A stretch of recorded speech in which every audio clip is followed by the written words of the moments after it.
Our featured speaker began his career as a general dentist in the U.S. Air Force. And over the past 30 years, he has worked as an oral and maxillofacial surgeon. And today, he is America's favorite oral surgeon. Please welcome the esteemed Dr. Ted Grellner.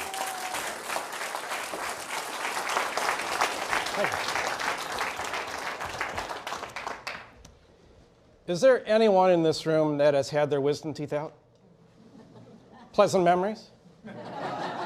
I didn't think so. I had my own very unpleasant memory when I was a 19-year-old who did everything wrong then that I know not to do now. Surprisingly, after that, I went into oral surgery after doing dentistry.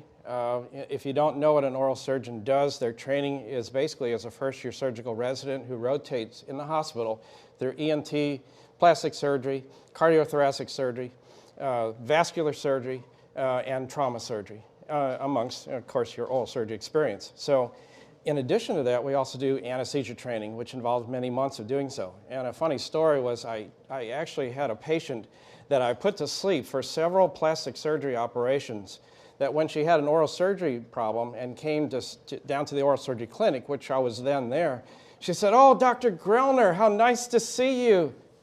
Wait, why are you here? You're my anesthesiologist." And I had to explain. Yeah.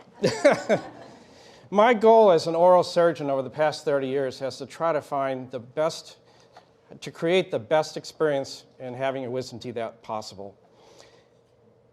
You know, mine was a poor one, and I was going to make a change. So after having removed over 10,000 wisdom teeth in patients aged 13 to 100, I've found that age group that actually has the best experience.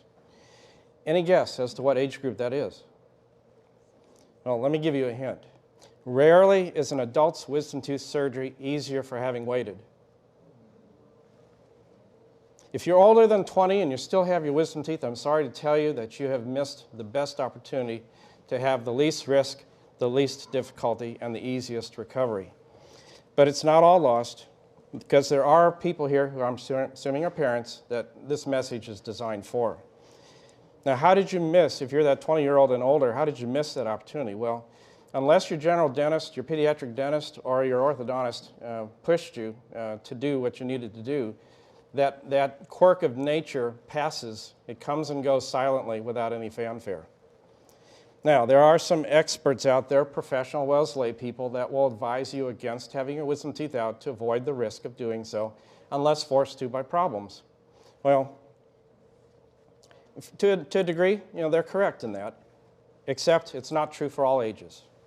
Now, this weekend, I've been on the campus of the West Point. I've shared the stage with such greats as Buzz Aldrin and Lieutenant General Russell Honore. And in the atmosphere and the spirit of leadership, I'm going to be your thought leader for the next few minutes on wisdom teeth. Now, are there any parents here? Fantastic. This message is for you because it turns out the age of 15 to 20 is actually that age that is the magical one. There are two things that make wisdom tooth surgery easier, less risky, and less difficult than it would be as an adult. The root of the matter is this. That's number one. The secret actually relates to maturity. I'm not talking about the maturity of the teen. I'm talking about the maturity of their roots. The shorter the roots, the growing roots, the easier the object is to remove. It also relates to maturity of the jawbone. The softer the bone, the easier it is to remove the tooth. It's very similar to taking an immature plant that's been recently planted, pulling it out of the ground, and then comparing that to an adult plant in mature hard bone, or hard dirt. Obviously, you know which one is the easiest, and that's why it is very true for teenagers versus adults. Now, a bonus to teens is that they also have stem cells, many more than we as adults, which make their recovery that much easier. Have you ever heard of a teen who has recovered slower than an adult having the same surgery? No. So what if the teeth haven't come into the mouth yet? Well, that's a great opportunity because you haven't had a chance to get infected. Once those teeth start to penetrate through the gum, the gum gets infected and can cause an infection, and you're at risk for that infection until the day you die, or until those teeth come out. What if your dentist says that you should wait till they come in? Well, I say otherwise, because the opportunity comes before they come in.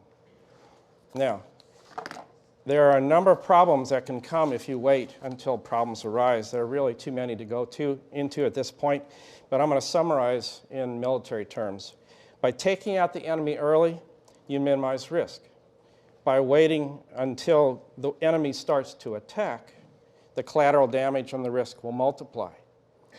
As General Honore would say, I left out the most important information for you. How do you find that best time? What do you do in order to take advantage of this period? Get your 15 or 16-year-old into the oral surgeon to get a panoramic x-rays to evaluate the growth of the roots, and then plan the ideal time at that point. That ideal time may vary from 15 to 20. So again, to quote General Honore, say what you mean and mean what you say, but do it briefly. So, mission accomplished, over and out. Yes! Wow! Fantastic. Thank you. That was really, really good.